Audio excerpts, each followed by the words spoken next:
is in full swing. Commuters and shoppers stream through King's Cross, the city's busiest underground station. Suddenly, a deadly wall of flame roars through the packed station. It kills 31 people. The world's oldest subway system suffers the deadliest fire in its history. Now, using advanced computer simulations, we reveal exactly what caused the tragedy. Disasters don't just happen. They're triggered by a chain of critical events. Unravel the clues and count down those final seconds from disaster.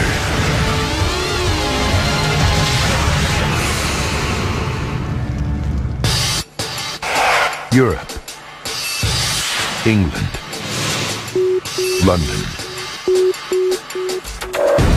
King's Cross Station, Britain's busiest rail hub. It connects above-ground trains from the north with the city's 260 miles of subway network, affectionately known to Londoners as the Tube. 5 tube lines serve 8 platforms at King's Cross. The deepest is 80 feet underground. 250,000 passengers surge through the station's labyrinth of passages every day. Wednesday, November 18th, 1987, 7:18 p.m. It's rush hour, and the city center is busy during the Christmas shopping season.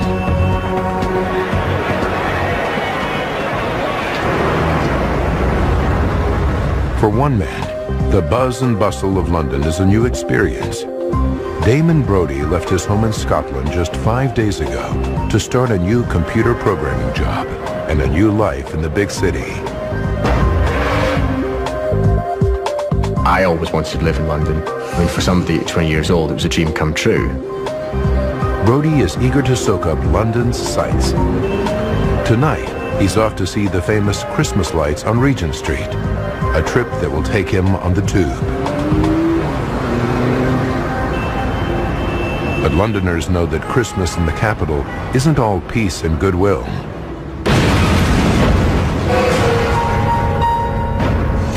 In 1983, the Irish Republican Army bombed Harrods department store.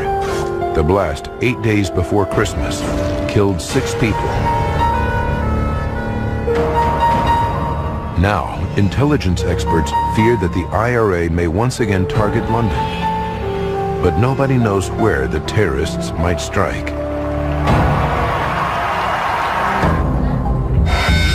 "7:25 p.m. At King's Cross, 80 feet underground, passengers stream off tube trains and onto escalators, taking them to the ticket hall and the streets of London.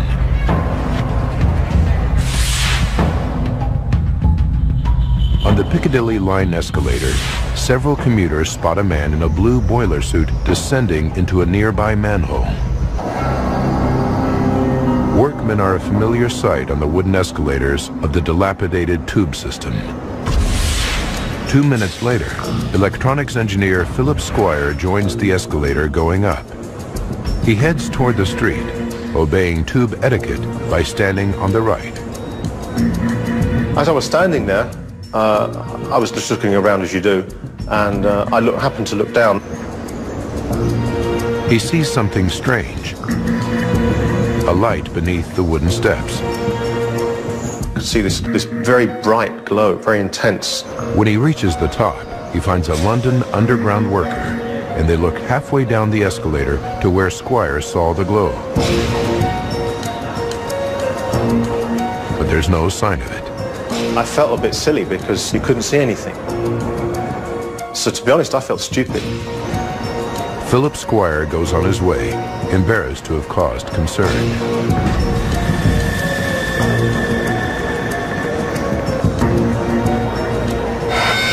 "7:30 p.m. A couple minutes later, a man hits the emergency stop button on the Piccadilly line escalator.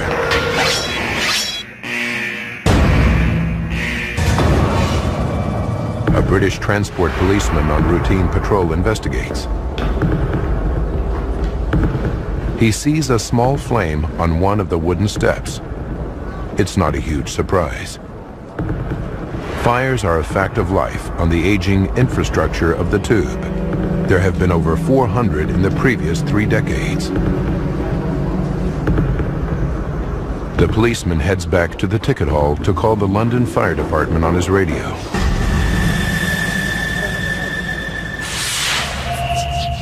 Down below, staff follows routine procedures, taping off the Piccadilly line escalator to divert passengers away from the tiny fire. 7:39. 9 minutes after the fire alert, police evacuate the station as a precaution. 2 miles away, in the city's Soho district, firefighters respond to the call and head for King's Cross. Soho is the busiest fire station in London. Many of the men have fought hundreds of blazes. 7:43. Firefighters arrive in the King's Cross ticket hall. The ranking officer is Fire Chief Colin Townsley. Townsley has served 23 years in the London Fire Brigade. He dreams of retiring early and buying property in France. He's also a dedicated leader who commands respect and loyalty from his men. One of them is Robert Moulton, who has served with a man he calls the Governor for 4 years. Townsley and Moulton assess the state of the fire. The blaze is now about the size of a campfire, but neither man is worried. We didn't think it was particularly bad. Didn't look much of a fire. 50 feet below, British Transport Police continued to clear hundreds of passengers from the station. One of the police officers is Richard Kukielka. After 5 years on the job, evacuation procedures are second nature. It was just a matter of getting the people that were within the station out of the station. Kukielka directs passengers onto the Victoria Line escalator, the only one still operating. It runs parallel to the Piccadilly Line escalator and emerges in the same place, the main ticket hall, just below street level. Heading up to the ticket hall with the throng is London newcomer Damon Brodie. He was on his way to see the Christmas lights, but his trip has been cut short.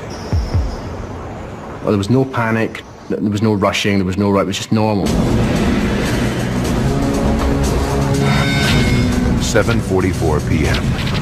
The fire has been burning on the wooden steps for almost 15 minutes, and the flames are now about 5 feet high. The blaze is 65 feet from police officer Kukielka at the bottom of the Victoria Line escalator. Fire Chief Colin Townsley is in the ticket hall. Sightseer Damon Brodie is traveling up the adjacent Victoria Line escalator.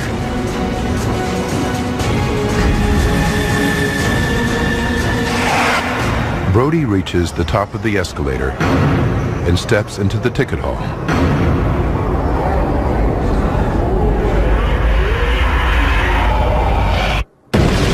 Moments later, a huge fire erupts. It was like an explosion happening in slow motion. Damon Brodie takes a full hit. The flame ignites his legs and lower body. My life sort of ended at that point.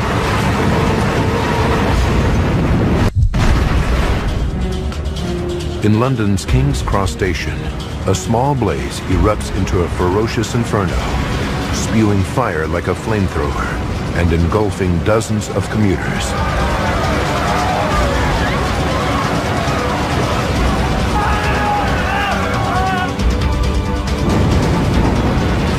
One of them is sightseer Damon Brodie.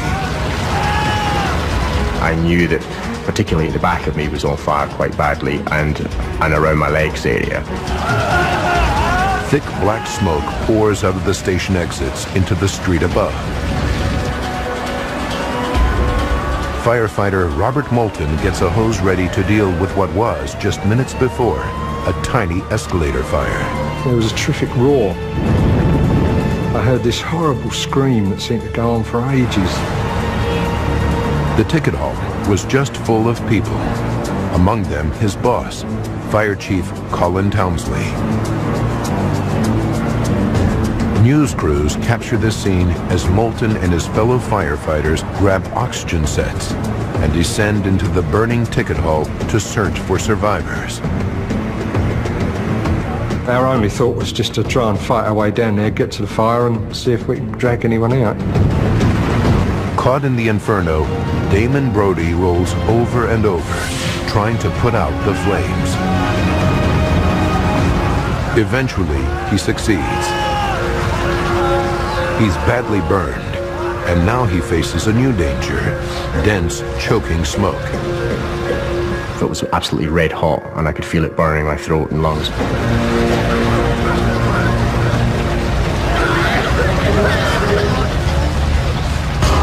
Moments after the fire erupted, from the bottom of the Victoria Line escalator, police officer Richard Kukielka sees a chilling sight. When I looked up the escalators, all I could see was darkness. When he sent passengers up the escalator, he unwittingly sent many of them straight into an inferno. But the blazing ticket hall is the only way out to the streets. Thinking fast, police and station staff flag down passing trains to get the stranded passengers out of danger. Meanwhile, firefighter Robert Moulton battles through the ticket hall, searching for survivors. His boss, Colin Townsley, is among them, but the fire is ferocious. It was tremendously hot, searingly hot. You couldn't believe it. Then, as he shines his flashlight through the smoke, he sees something. A white helmet.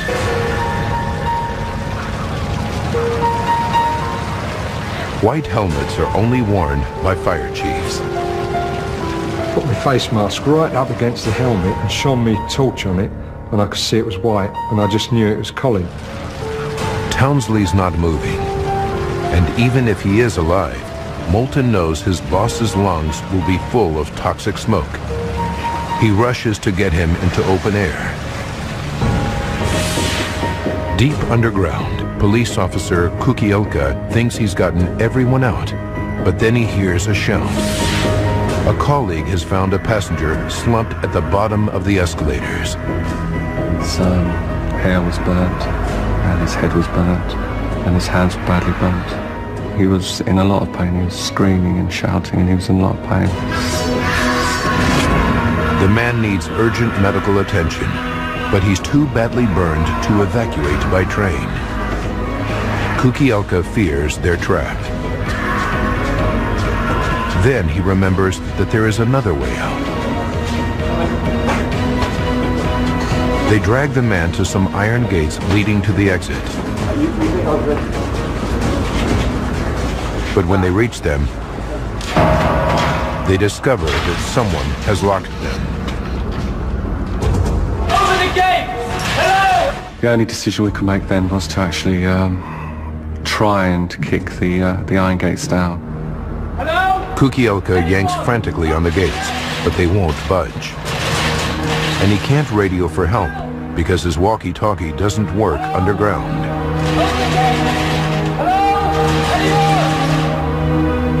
Fumes from the raging fire above are starting to spread throughout the station.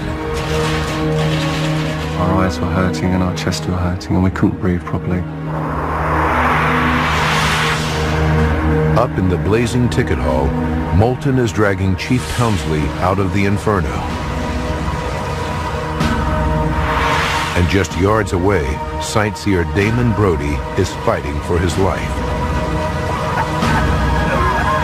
His lungs are screaming, and all he wants to do is sleep.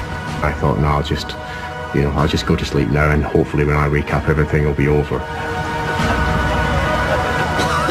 Dozens of people in the blazing ticket hall are succumbing to deadly toxic fumes. And in the streets above, news crews capture this chilling scene. Firefighters staggering out, beaten back by the intense heat and flames. Any hope of saving the people trapped just 15 feet below is quickly disappearing.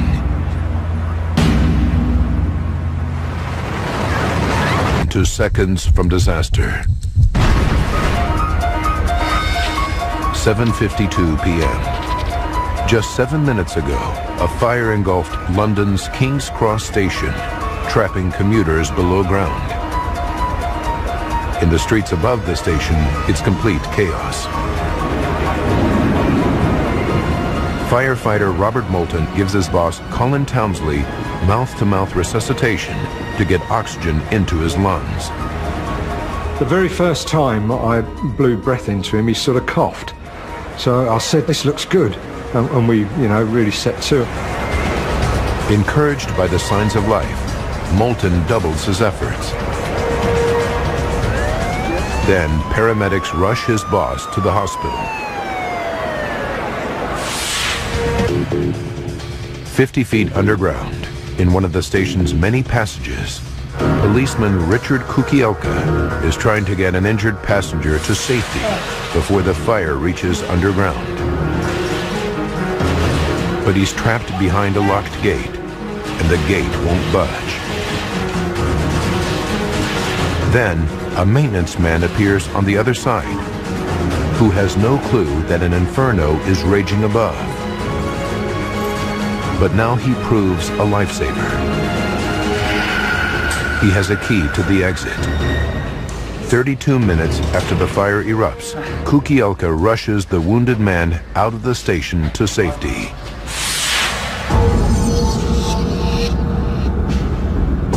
Up in the blazing ticket hall, several yards from the escalator, the last of Damon Brodie's strength is slipping away.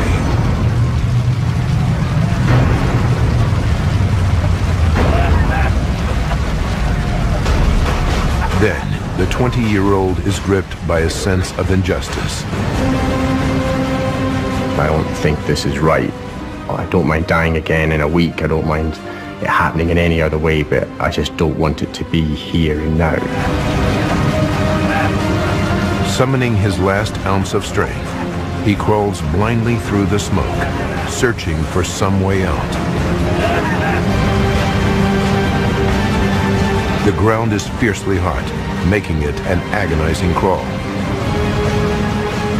Then, through the smoke, Brodie sees a stairway.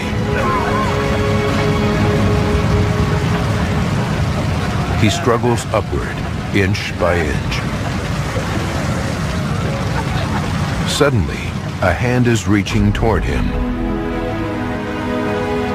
A stranger bends down and hauls Brodie up the stairs, out of the nightmare and into safety.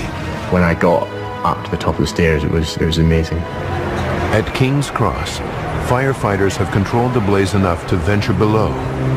But in the wrecked ticket hall, all they recover are dead bodies. Then, Robert Moulton and his fellow firefighters hear more terrible news. Their boss, Fire Chief Colin Townsley, has died at the hospital of smoke inhalation. Obviously, we're all very shocked and sorry, and it was a bit numbing, really.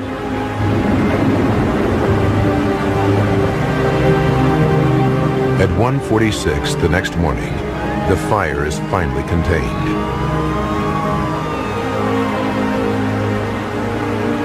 The inferno kills 31 people and seriously injures another 20.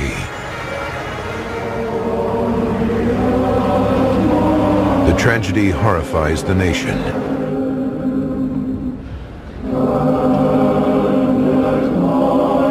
Royalty and the British public come together in grief.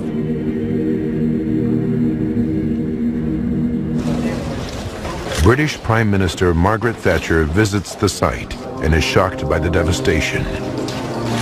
But the causes of the disaster are a complete mystery. More than 2 million people use London's tube system every day. If the Prime Minister shuts it down, London would grind to a halt.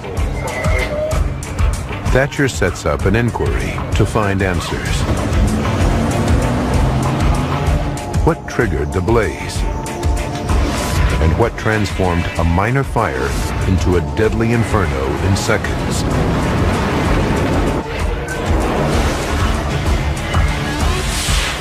Now, by rewinding the events of that fateful day, and by going deep into the investigation, we can reveal what really happened in the King's Cross Inferno.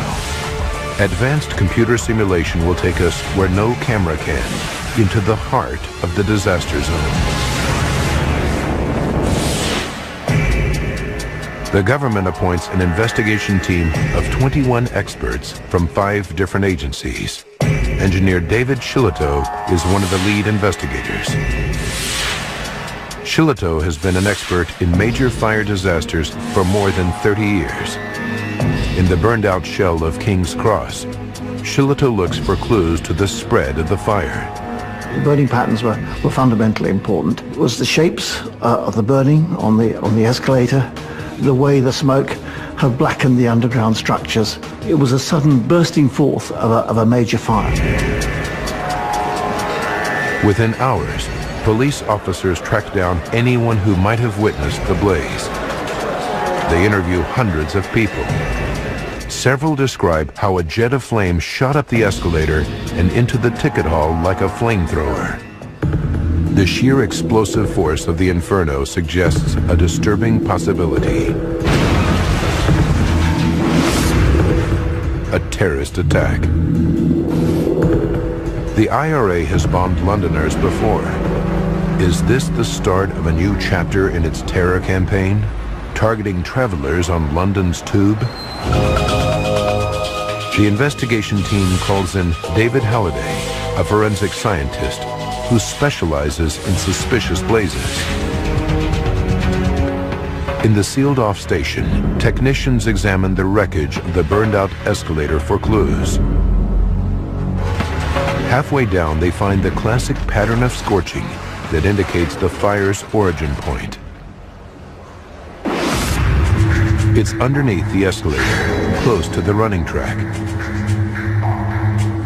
But they can't find a bomb crater here or anywhere on the escalator. And the metalwork isn't shattered, a telltale sign of an explosion. All of the steelwork and the structure of the escalator was in fact generally intact. Where it had distorted, it was clear that it had distorted because of heat, not an explosion. The investigation team rules out a bomb as the origin of the King's Cross fire. But they're still suspicious. The speed of the fire spread could be explained by another criminal act, arson.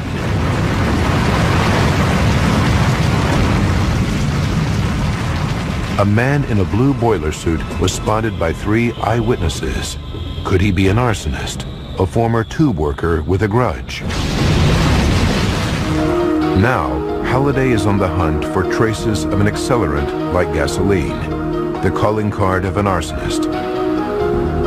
They examine the area around the fire's origin point, but there's no hint of the odor that an accelerant invariably leaves.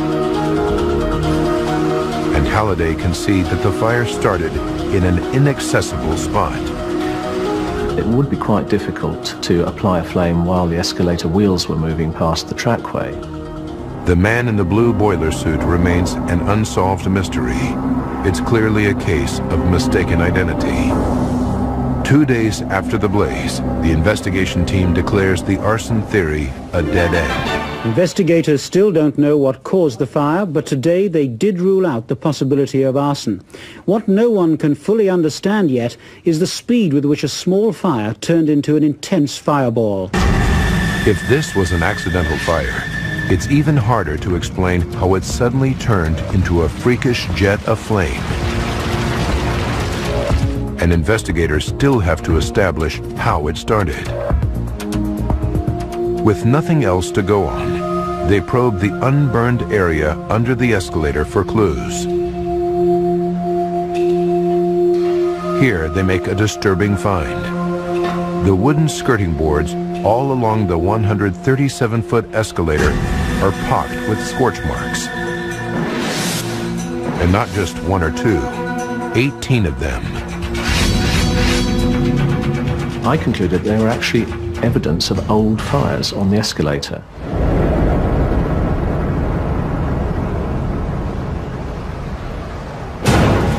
Something is triggering numerous small fires on the escalator, and one of them became the King's Cross blaze. There are dozens of wooden escalators on London's tube system. Until investigators trace the cause of the fires, it may only be a matter of time before Londoners face another deadly inferno. Have made a disturbing discovery. Evidence of 18 old, undetected fires under the escalator at the heart of the disaster. But they've also spotted something curious. Nearly all the scorch marks from these small fires are underneath the escalator's right-hand side.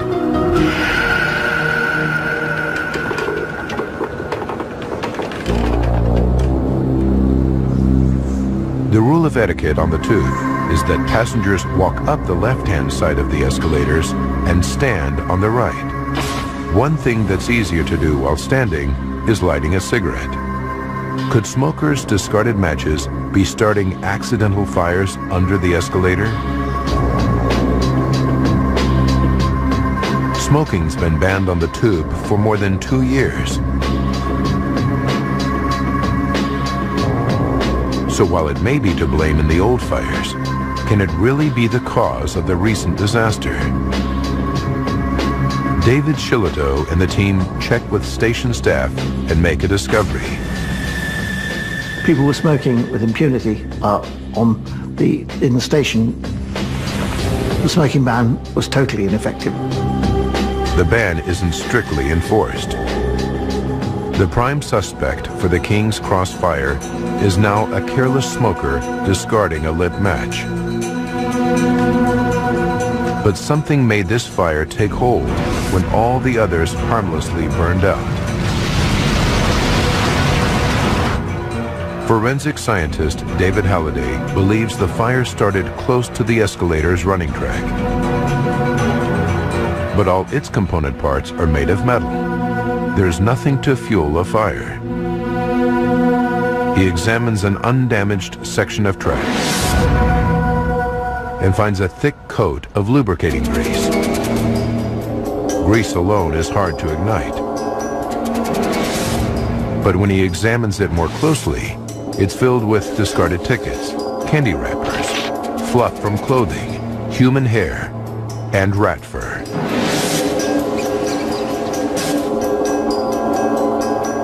It's clear that the running tracks haven't been properly cleaned since they were built at the start of World War II.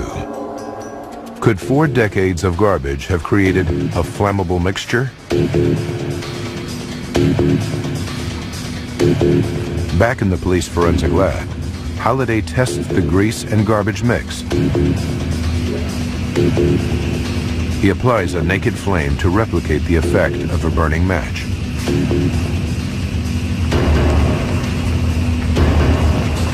The dirty grease immediately catches fire.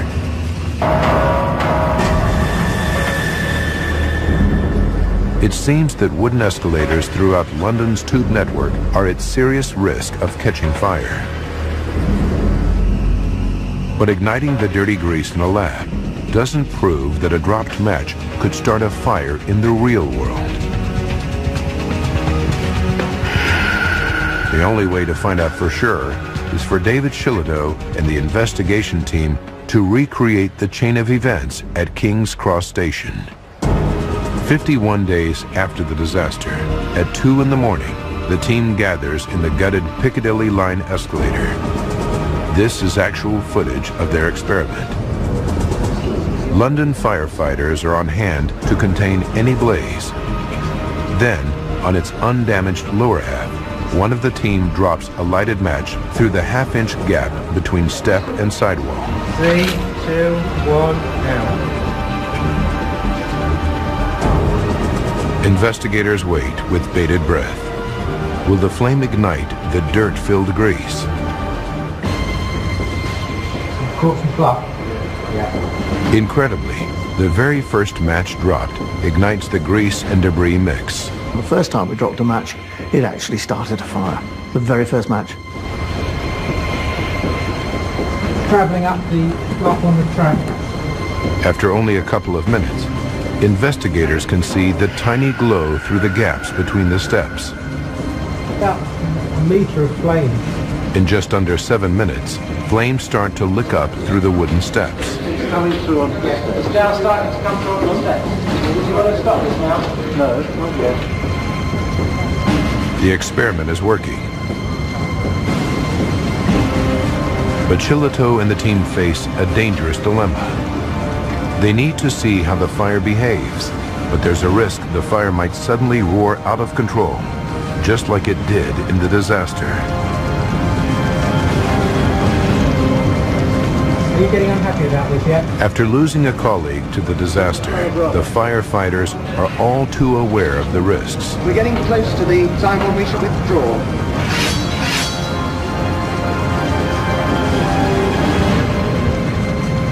High pressure reel down here, please. We're going to put the hose down now. The fire grew, and it continued to grow, until, of course, the fire brigade told us to put it out. Investigators are now convinced that the King's Cross fire was started by a discarded match that ignited dirt-clogged grease. But to prevent a repeat of the disaster, they still have to solve its most fundamental mystery. What transformed the small blaze into a raging inferno in a matter of seconds? Investigators are certain that a small amount of lubricating grease wouldn't be capable of creating such a freakish phenomenon because it burns too slowly. The hunt for the missing factor intensifies. Now investigators consider a theory being talked about in the news. It suggests that a phenomenon unique to underground stations could be to blame.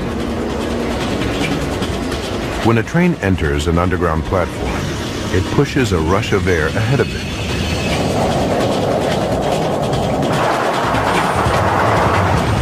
It's called the piston effect, and it helps keep the tube system ventilated. Did a high-speed rush of air act like a set of giant bellows on the fire, triggering the flamethrower effect described by witnesses?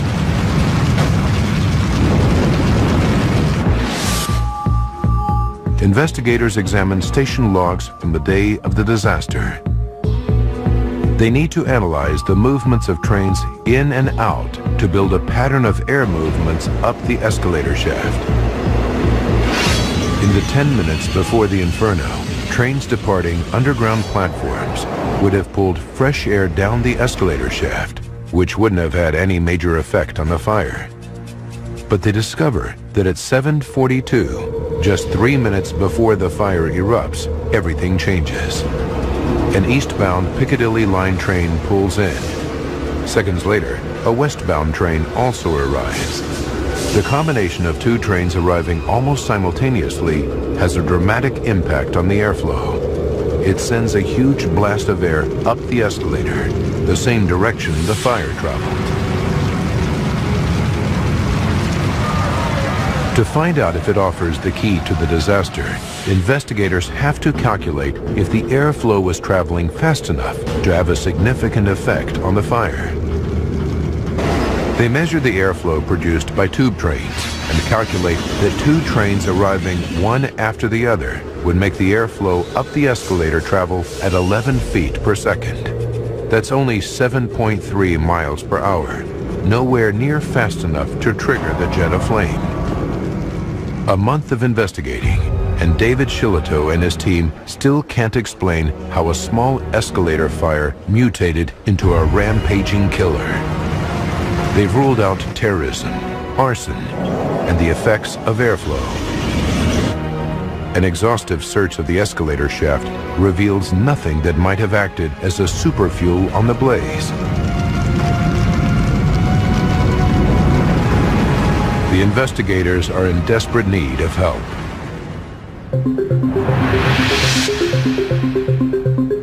They turn to one of England's most famous seats of learning, Oxford, and the budding science of computer modeling. Dr. Ian Jones and Suzanne Simcox are pioneering the use of the world's fastest supercomputers to predict heat flow through buildings such as nuclear reactors. Investigators hope their software might reveal whether something about the configuration of the King's Cross fire zone could have triggered the inferno. Simcox creates a computer model of King's Cross underground station and then starts a small virtual fire. As it starts to spread, something strange happens.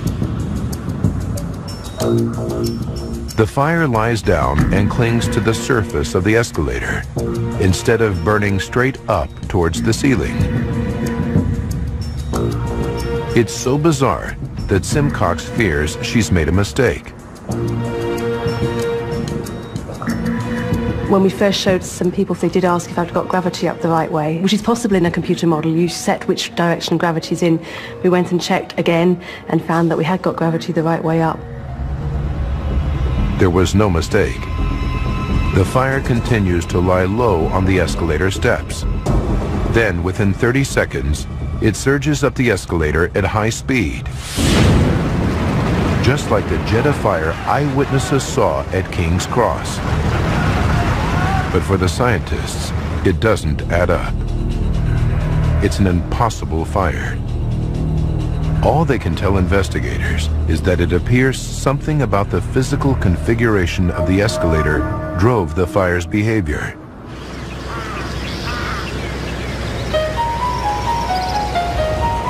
There's only one way to prove what it was. They have to recreate the King's Cross fire for real. July 1988, 9 months after the disaster. 180 miles north of London, in the Derbyshire countryside, David Shillito and the team began an ambitious experiment. In a field rented from a local farmer, they build a model of the Piccadilly line escalator and ticket hall using all the same materials. 2, 1, go. Then, a technician sets the escalator on fire in the exact same spot. The investigation team and computer scientists watch for the chance to finally discover what caused the King's Cross fire.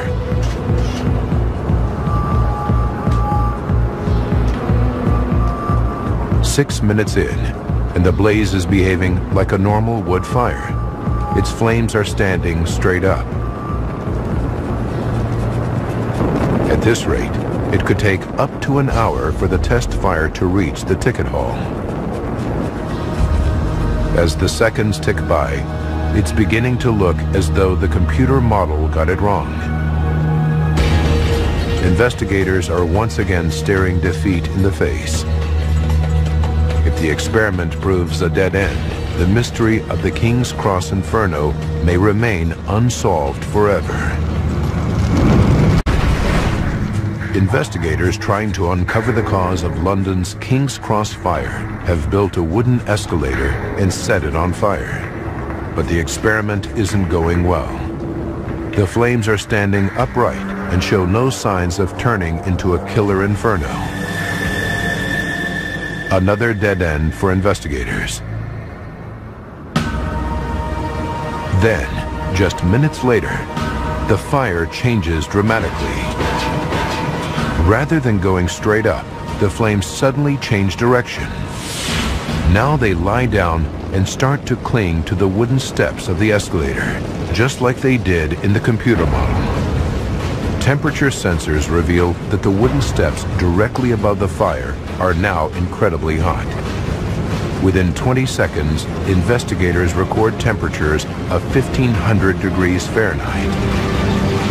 Seconds later, the flames erupt up the wooden escalator and burst into the model of the ticket hall. The scientists watch the flames in awe. Then they come to an extraordinary conclusion. Not one, but two phenomena combined to create the King's Cross Inferno.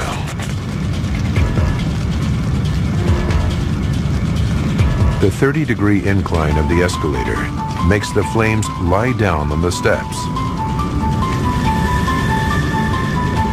And the sides of the escalator contain the fire, creating a channel that concentrates the heat and flames and prevents them from escaping. As the fire spreads up the incline, it pushes an invisible blanket of heat and gases before it, which superheat a 65-foot stretch of wooden steps above.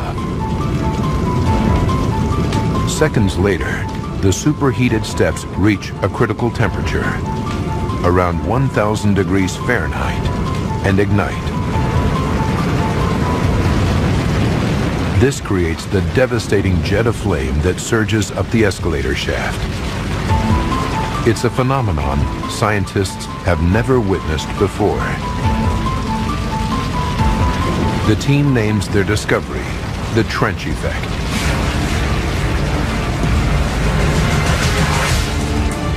It's the final piece of the puzzle.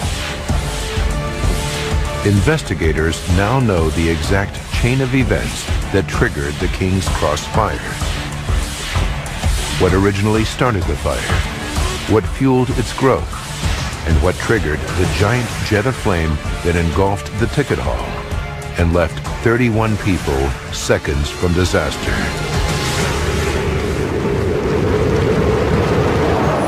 Wednesday, November 18th, 1987.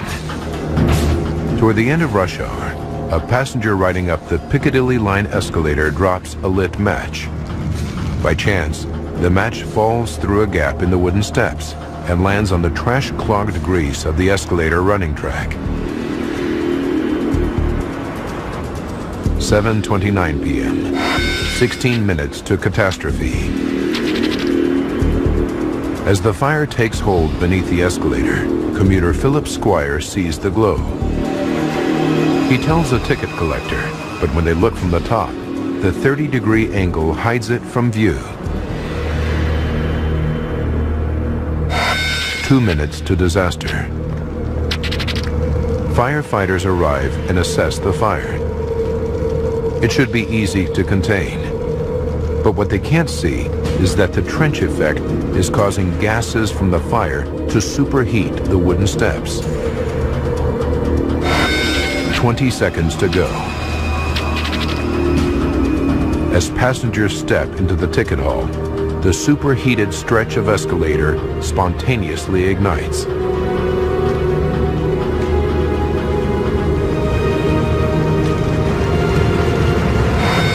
Disaster strikes. Flames surge up the wooden steps, traveling at 40 feet per second. A jet of fire erupts into the ticket hall with a heat output of 25 megawatts, as much energy as a jumbo jet uses during takeoff.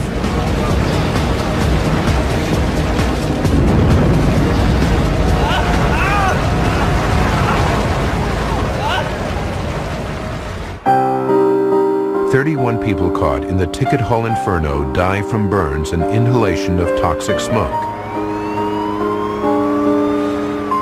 11 months after the disaster, the investigation team finally delivers its report. It concludes that the inferno's speed and scale was caused by the trench effect. It also ruled that all wooden escalators had to be replaced with metal within 9 months.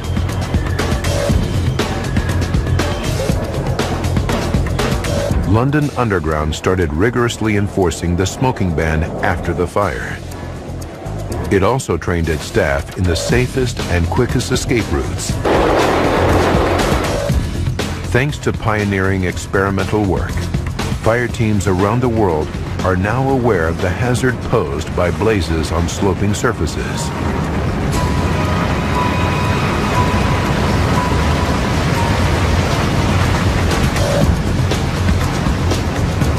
Their newfound knowledge will help save lives if such an inferno ever erupts again.